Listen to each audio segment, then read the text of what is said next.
السلام علیکم ورحمۃ اللہ وبرکاتہ۔ میں ہوں ڈاکٹر مشال اور آج ہم پڑھیں گے قاعدہ نمبر 13۔ قاعدہ نمبر 13 میں ہم پڑھیں گے قائم مقام متبادل، کیونکہ جن حروف کے قائم مقام متبادل ہوتے ہیں، جیسے کہ قاعدہ نمبر 3 میں آپ نے پڑھا ہے کہ کھڑا زبر ایک الف لمبا پڑھا جاتا ہے، اور قاعدہ نمبر 12 میں آپ نے پڑھا ہے کہ الف مدہ ایک الف لمبا پڑھا جاتا ہے۔ اسی طرح سے یعنی کھڑا زبر اور الف مدہ پڑھنے میں برابر ہیں، اور کھڑا زبر الف مدہ کے قائم مقام متبادل ہے۔ اس کی اگزامپل ہم اس طرح سے دیں گے۔ اسی لیے قرآن مجید میں الف مدہ لکھنے کی بجائے کھڑے زبر سے کام لیا جاتا ہے۔ مثلاً با زبر الف با، با کھڑا زبر با، رحمان رحمان، یاسین یاسین وغیرہ، یہ اس کی اگزامپل ہے۔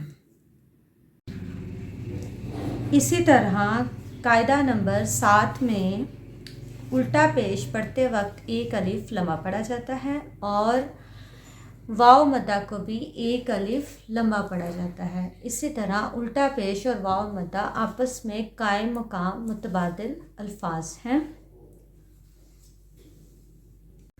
قرآن مجید میں واو مدہ لکھنے کی بجائے الٹے پیش سے کام لیا جاتا ہے۔ اس کی اگزامپل اس طرح سے ہم دیں گے۔ اس کی مثال اس طرح سے دیں گے: با پیش وا بو، با الٹا پیش بو، لاہو لاہو۔ اس طرح سے اس کی مثال دی جاتی ہے۔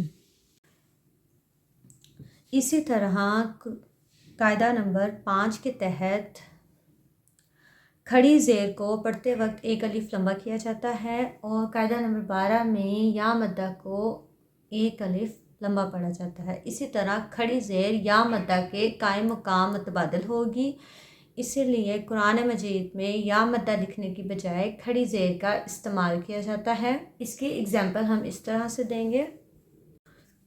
مثلاً با زیر یا بی، با کھڑی زیر بی، بھی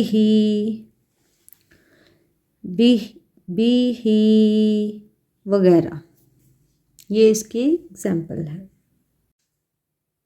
قرآن مجید میں قائم مقام متبادل حروف لکھنے کی 3 وجوہات ہیں: الٹا پیش، کھڑا زبر، کھڑی زیر۔ سب سے پہلے الفاظ کو مختصر کر کر لکھا جاتا ہے، الفاظ کو چھوٹا کر کر لکھا جاتا ہے، اور قائم مقام متبادل حروف لکھنے سے الفاظ خوبصورت نظر آتا ہے۔ امید ہے آپ کو یہ ویڈیو بہت اچھی لگی ہوگی۔ شکریہ، اللہ حافظ۔